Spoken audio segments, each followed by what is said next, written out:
So he gives reasons for that, why you're never going to be able to trill equally good with all fingers. And one is because of the things you play. The trills will occur with certain fingers more often. And then as a result, those will be inadvertently better practiced or exercised. And in the videos episode 7, where I introduce AC fingering, I present numbers. And then I present numbers again in that video on Bach's warm-up exercises, and I'll put a link in either the description or in the end screen. And when you see with regards to Bach's warm-up exercises and those numbers that I present, you could see how those numbers support what Bach is saying there, and how certain fingers come up more often than others. So those numbers support what Bach is saying there. And Conor McGregor said that that the numbers don't lie, that he loves those numbers. And I love those numbers too. And then the other reason he says is that in the fingers, nature has put differences, in the fingers themselves as the other reason why you're not going to be able to trill equally well with all fingers. And you will see, if you pay attention to the AC fingering, you will see that AC fingering is, the principles of AC fingering are built on the differences nature has placed in the fingers.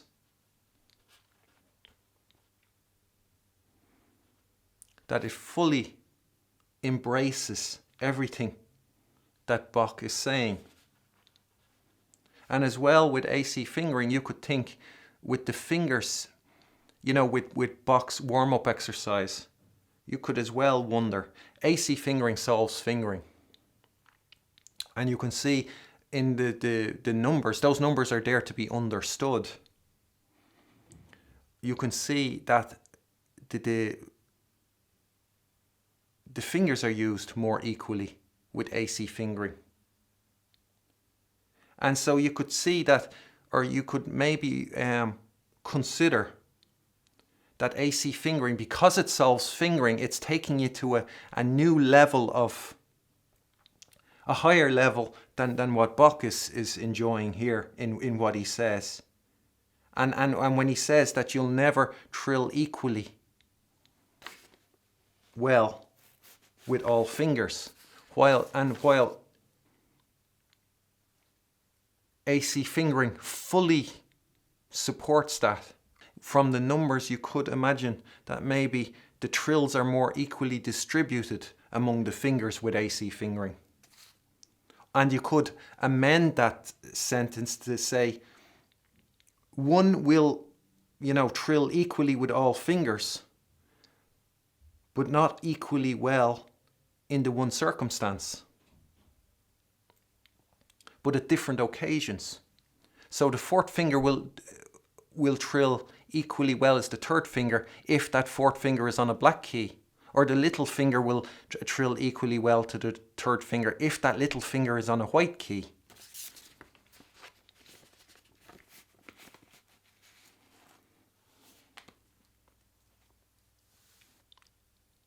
And then Bach says, nevertheless, it will happen that there's trills on the outside voices.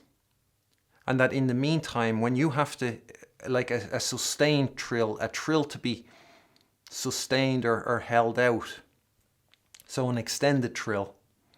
And in the meantime, the other voices will continue to move underneath that trill. And because of that, because you need those other fingers to play those other voices while you play the trill, You do not have the choice of fingers you'd normally have if it was the trill alone. And he adds to that, not only that, but there'll be ideas that it'll be very difficult to bring out if you don't even let the little finger trill.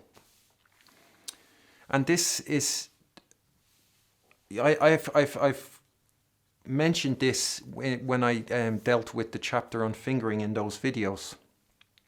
And this is this is the same inconsistency that I've mentioned. And I've said, you know, that if you think of the fingers like a sports team, that the little finger doesn't get a permanent place on the starting lineup. The little finger is a substitute, and that comes from, like, one of the things that Bach says about that you just use the little finger when the phrase happens to end exactly with the little finger, or that you'll use the little finger for wide stretches, but otherwise you won't. That this is the same inconsistency. So the starting lineup, on the starting lineup, or the people with a permanent place on the team, are these fingers. And this little finger is the substitute. It's sitting on the substitute bench, or the reserve bank, whatever you want to call it. And then it's called in to save the day. And here's an example of that. Bach himself, in paragraph 7, the first thing he says in paragraph 7 is that trills are the most difficult ornament.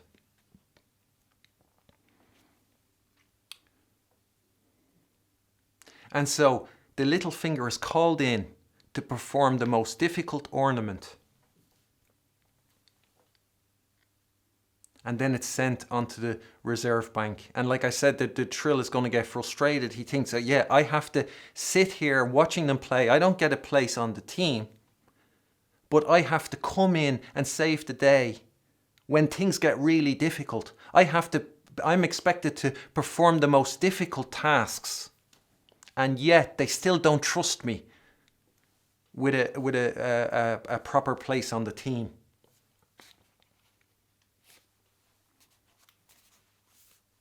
And so this is here is the same inconsistency. And this is figure 25. And you can see that the stretch, exactly that stretch is involved, where Bach says the little finger has to be used in order to be able to comfortably play that stretch. So the use of the little finger here is unavoidable. And then you can see in the figure that it resembles, it has elements of a trill in that. And you can see there's one for the right hand and one for the left hand. And when I'll play them on the piano just for the sake of completion, that I've played all the examples. Then in the end I will have played all of them. But the piano, like I've said, the C is, it sticks, it sounds, the damper is not aligned properly, so on that note, so it sounds, plus it's way too loud next to the other C. The C an octave higher than middle C, it's not really working that properly. It's not a proper note. It's not sounding properly. It's not clean. That was a problem. And one of the best bits in terms of the angeschlossene triller, the connected trill, then in the, before it comes, when it transitions between the development section and the, recapitulation, and when you get this like transition that blends in, where you don't know where one ends and the other begins, and all of a sudden you're already in the middle of the recapitulation without even realizing it, that it's happened. And with the appoggiatura and all, that's one of the best bits. And on this piano, that's ruined. It's, because as well, the E is so quiet. It's ridiculous. So that's there with that. And hopefully I'll be able to,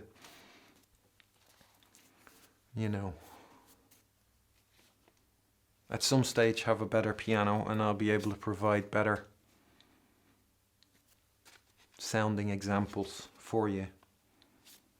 But the thing is, if you ignore the piano and just listen to me, listen to what it is I'm doing, you'll get a lot more out of it than if you're fooled, if all you're taking into account is the piano. And, you know, I've thought that, I've seen a lot of times people will attribute the qualities of a great instrument to the player. Many people will do that. So it stands to reason that people will attribute the qualities of a bad piano to the player too. So that's just something that's frustrating, but I have to put up with.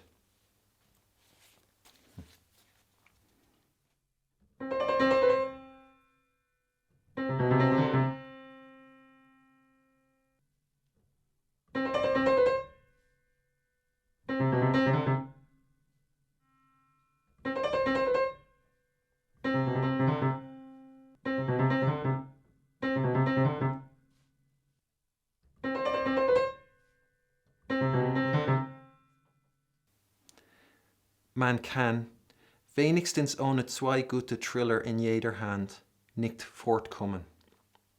In der rechten mit dem zweiten und dritten und mit dem dritten und vierten Finger.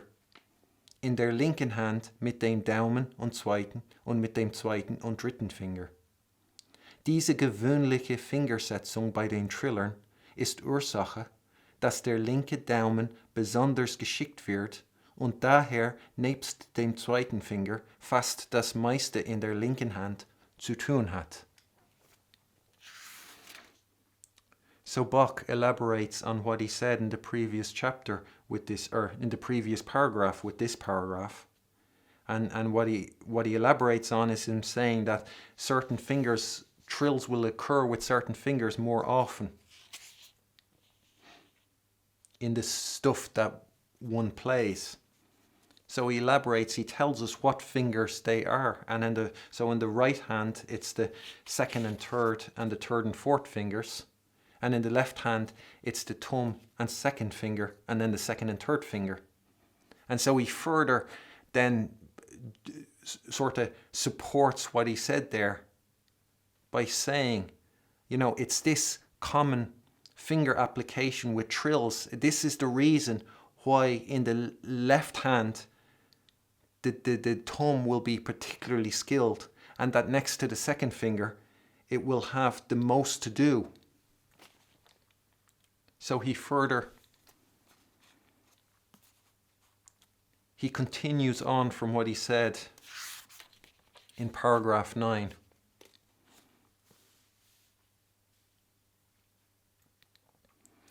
And I would say here there's another inconsistency. Is why can he not trill with the fourth finger in the left hand? And this can, the answer to this can, is there a reason? Is there any reason? There's no reason in terms of what Bach has said about fingering why you can't trill with the fourth finger in the left hand. And the other thing is that it could answer is, you might say that you've looked at the video on AC fingering and that you don't agree with it. First of all, that you haven't tried it, because if you were to try it, it's, you know, what you're dismissing is the actual solution to fingering, the correct answer. So you're dismissing that.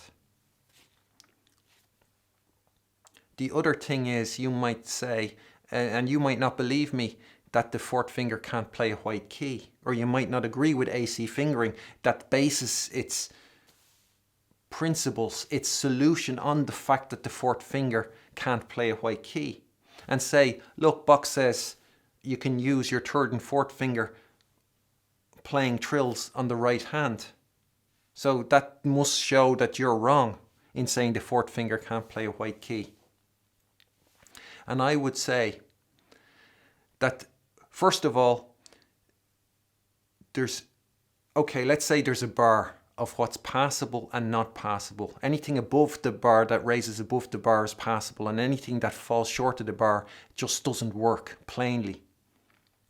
And what happens is, even though the fourth finger can't play a white key, the strength of the right hand means that the fourth finger's inability to play a white key is not so obvious. So you need a greater level of perception to be able to hear exactly where the fourth finger is falling short.